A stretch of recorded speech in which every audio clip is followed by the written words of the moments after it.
Etiefo, Yamamuni Akwaba, Eba Melodies TV. So, say me breaking news not tremble say police for Akwa chase Sami Jemfi from UTV premises and bra wako for a political show and power ya. Now, Nankro and Shada NTS na see Nancy never to us on the subscribe and click the notification bell no. We understand latest news be about once Ebeka. Okay, now let's go straight into the matter. Now they see and they say we don't actually know what happened. But when Mamoti has said a pending court case bia a waho enunti police for air fresh Sami Jemfi say one bra Sami Jemfi wanko. Now he has been released, he has spoken. The Ayatsi and they say woni kra wo this arrest what chino your friend no Asante Bedie too. Now Asante Bedie too yesi wo yobia washa were directly related to the president was also Juma at the presidency's office, and he's also directly related to the finance minister because one him say president no and the finance minister no womunia free ebusia ba kumu intino the NDC for Eka NDC MP IFN Rasmu Barak the work and say insembia Sami Jemfi eka ye samoba kaya Embra Sami Jemfi will release a list of presidents Nana Akufo-Addo ni fiefo ana nebusuanfo a wode omo aka aban ho Sami Jemfi say family and friends no the Rasmu Barak eka and say insembia Sami Jemfi and tuja e social media any media mu no eno enema eye Asante Bedie to ama police for akwakosa eye Sami Jemfi no intino de wono eka and say we no abuse of power munti asem. That's what he's saying. Say we abuse of power because say ususu say will be a cansem say afan ho a defamation. Now defamation there yenya no to say criminal case wo be ma police for akwa siasa ni pakro no munti eniye embra Dr. Stephen Opuni wono so ma ye de court nkrata ekokoma abronya DC ewo UTV hona just 2 days ago no it's also defamation. Into defamation no yema police for enko chinipa krono. It is not a criminal case, it is a civil case. Into the back court na court na as7 nipa kono with a rate. That's how it is done. Intana na saying me ma moti as say ba for jan so sa police at the call Owusu Bempa Reverend Owusu Bempa sorry so wo mkochi Reverend Owusu Bempa ni junior pastor na no di ba for jan atem no me ma moti as say yes that one is also a defamation case. It is not a criminal case. But Ghana has an akwa say if you have power and now you sikenika kreya na police for no meaning whether they also don't know the law or not. But that's what MP Rasmu Barak so Edituja was say this is a pure abuse of power. Now Sami Jemfi has spoken for the very first time. He was interviewed by Mugabe Mase. Yeni Mugabe Mase, strong NDC journalist. They be one of the was will be the NPP for them. Now Sami Jemfi didn't send me to just say well no Sami Jemfi no when him say all these things no akwa say a tactics no Sami Jemfi die nim omo ye campaign demonstration etia EC womo ye demonstration etia Akufo-Addo amamo bone eno ne nsema Sami Jemfi kan was say one no de wonim say sa nyama na wode ne ho ahyemu a wo ye no eno na de nyama we nia ebre no na wono Sami Jemfi before election krabeba no wono Sami Jemfi he has seen a leak introye bia MPP for air there are some particular people bia womo edi police no ebe intimidate womo na wono Sami Jemfi ne county eto no wono nim say MPP for attract to say before election beba no womo be yesa wose Mugabe Mase so sa no mo say womo ede be ye no wo bongrofo bebredin NDC Kweku Buahin wono so wo boni din just ngrofo bebre efria nkwa friends efria akwa wono so wo boni din tietiefo eno ene ensemo a wode atoja intino straight let's go and listen to Sami Jemfi when he was interviewed by Mugabe Mase. Far after that emotion after the PSA Emma NDC a chital for asemi bai my friend, the message. Then can one say at the CID headquarters, or the time sheet.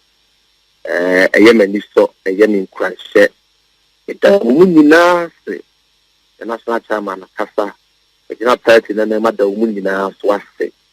Master Zampa NDC for your doyer. Na Biakoya no Korea so you more. Yes, think it is. And found on the account for Bayer. And found 1 year for the Huna or Mobile. And found on the mobile box. We are focused, we are determined that come rain or shine, President Mahama will come back again and rescue this country from the hands of one or stay or minor. Now, they are what say at the other to Ghana for so. If it made that would be the answer, the Kaya Mecano. It is all the lawyer. Very well. Me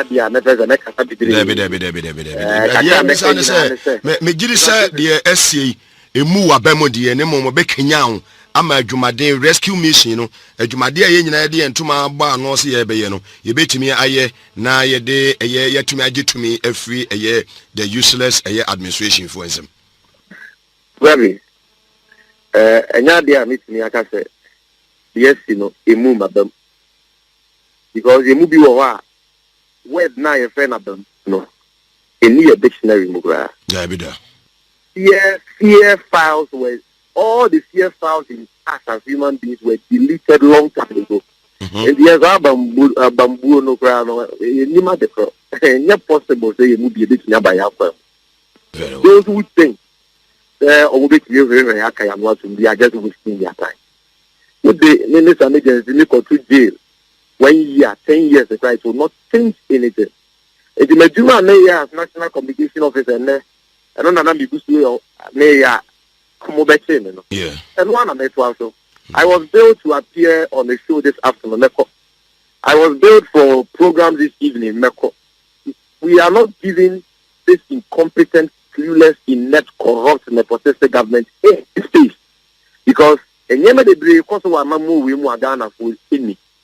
Na yena nyame adom party no e de adwuma na say yen say yem pasa nyema ni nyina won to Ghana for nti ehu mamu bonne na yekoso ne mu nokure ankasa. Nothing will stop us, nothing will deter us from doing that job. I think we are near that year adwuma ne kese. Nti party now Nina would Kenya and man say we my own but thank you. We cry there was a my year to my thing. Thank you. This is the more reason why the new needless and useless voters register must be stopped. Very well. This is the more reason why what you are coming or you want to hear the phone saying you kaya who boom is about for ma a year to my thing a tone your man your frank to for his excellency John Dramani Mahama or one the power in this particular Ghana. That abai we are almost the best now see Chrono Kwan or mobile.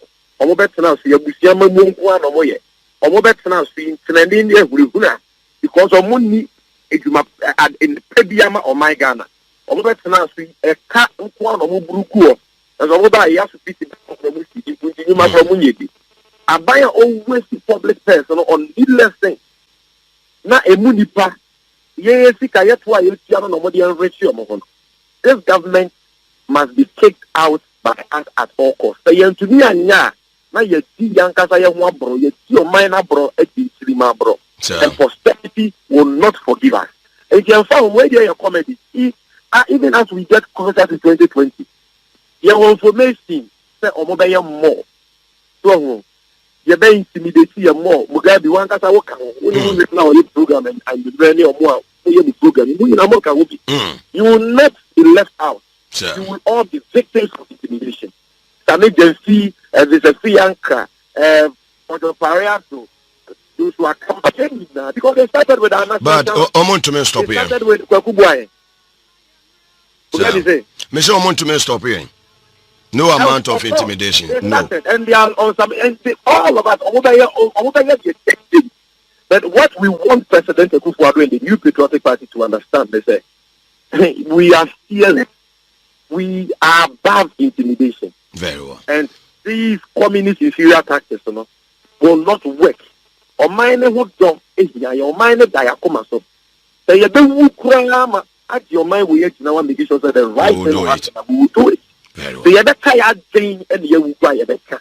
Because people paid a bigger price. People fought to ensure that we enjoy the democracy we are enjoying today. So no amount of intimidation will stop us. You because what kaya gain the any one amamu the family and friends of my penny book one way and a matter. My home press conference. And an another until the year 2 or my me or my penny, my mini back to one year. If you are yes, I am we are. I'm not ready for part 2 because part 2 you quite news. Hey, part 1 not the who need to be person who need to be why you part 2 no because my make to me say my run a family and friends government and your boss say my make to me so more back. My say oh my goodness, can I hear go see to Ghana CPI. Atiefo eno ene nsemo a Sammy Gyamfi e de atoja wo se wo no de won suro na Sammy Gyamfi obi a na mene no e wo ho baako e wo KNUST konti eyembe memu nti me se Sammy Gyamfi ka trebi se won suro a menim no because obi a wada konti pen no wonim se entity ya ye de tete one se eni kwan se wusuro obi a nti no wo se what the new expose eba media sa politics in some ya na mempese mekum but that's his life and also what the new way beba but bon all these things no okay anyway send me din country I don't want to be passing commentary on things like this but omo a ebia wo mo be fi said yes Sammy Gyamfi kan ya no keke na wo ya dabi those times in continue Sammy Gyamfi did the same thing. Na wo ye nyama bi say like in ordin sem Sammy Gyamfi nanabi won senya nanabi nso ni no ohye e wo MPP Sammy Gyamfi nanabi ye nia ne o wan ho ye nia ne ye okunti nti no ngrofo bi sa no won se aha e entete for very simple montre mo adwen e wo comment box ni mu me da ase